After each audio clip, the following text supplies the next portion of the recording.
मध्य प्रदेश विधानसभा प्रतिपक्ष नेता और भिंड जिले की लाहार विधानसभा के कांग्रेस प्रत्याशी डॉक्टर गोविंद सिंह ने एक बार फिर भाजपा पर हमला करते हुए प्रदेश में कांग्रेस की जीत का दावा किया है।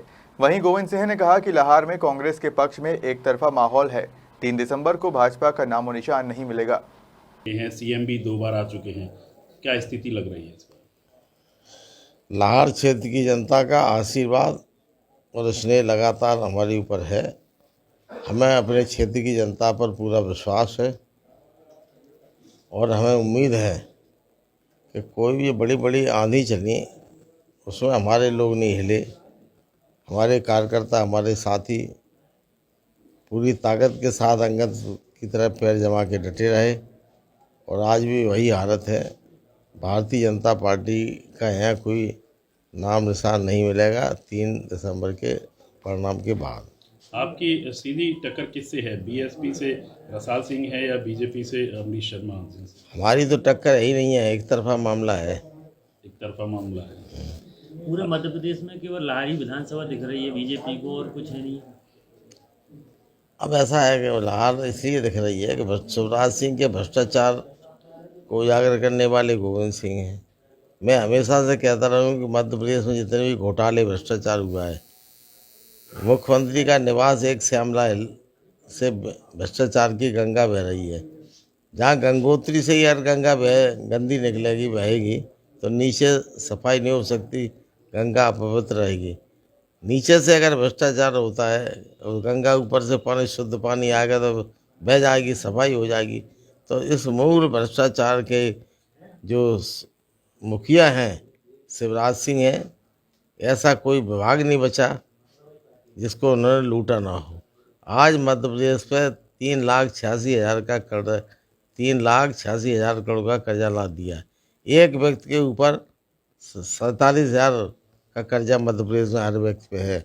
22,000 करोड़ प्रतिवर्ष मध्य प्रदेश की सरकार ब्याज का भुगतान करेगी। ये बताइए, कांग्रेस ने अब तक 7 प्रत्याशियों के टिकट बदले हैं, क्या कारण लग रहा है इसका? ऐसा है, ये राजनीति है। कभी कभी प्रजातंत्र में थोड़े बहुत ऊंच नीच हो जाती है। टिकट जो पहले लाए थे सर्वे के आधार पर हुए, स्थानीय नेताओं को उतना महत्व नहीं मिला।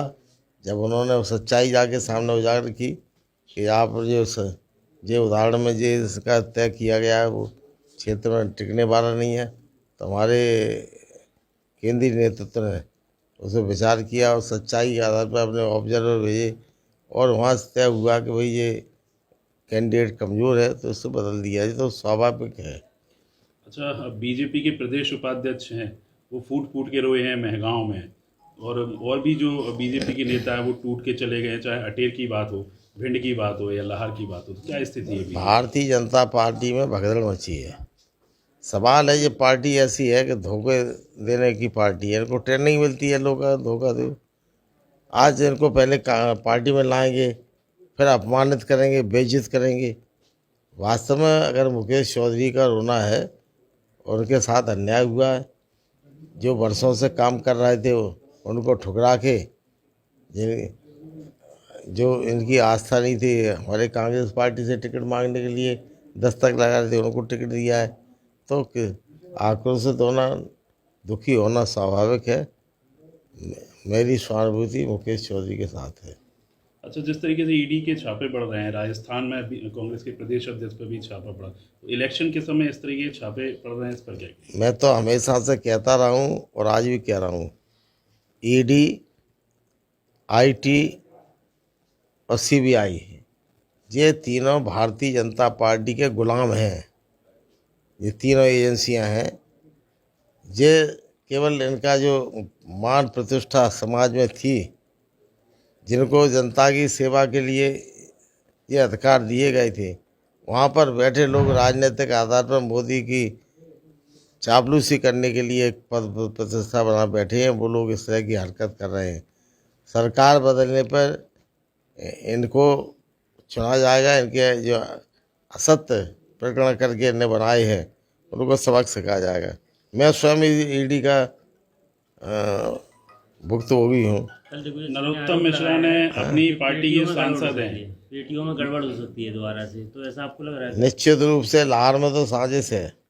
लाहौर में भारतीय जनता पार्टी की कुरीतियों के कारण जनता आक्रोशित है पूरी तरह से। जब हमारी जन आक्रोश यात्रा निकली, समूचे ग्वालियर चंबल डिवीज़न में जनता का आक्रोश, नौजवानों का आक्रोश सड़कों पर खुलकर दिखा।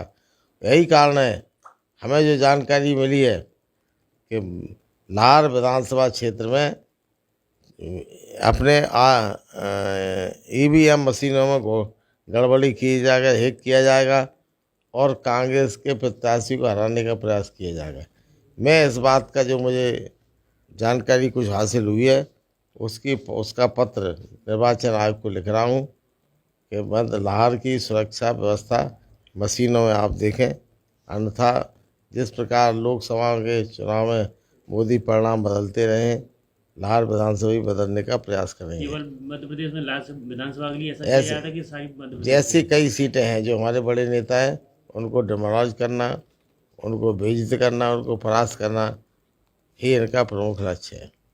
सिंधिया के दो कट्टर समर्थक ओपीएस भदौरिया और रणवीर जाटव को टिकट नहीं मिल पाया भिंड से, तो क्या इनकी सिंधिया की लगभग विदाई तय हो गई है भिंड जिले से?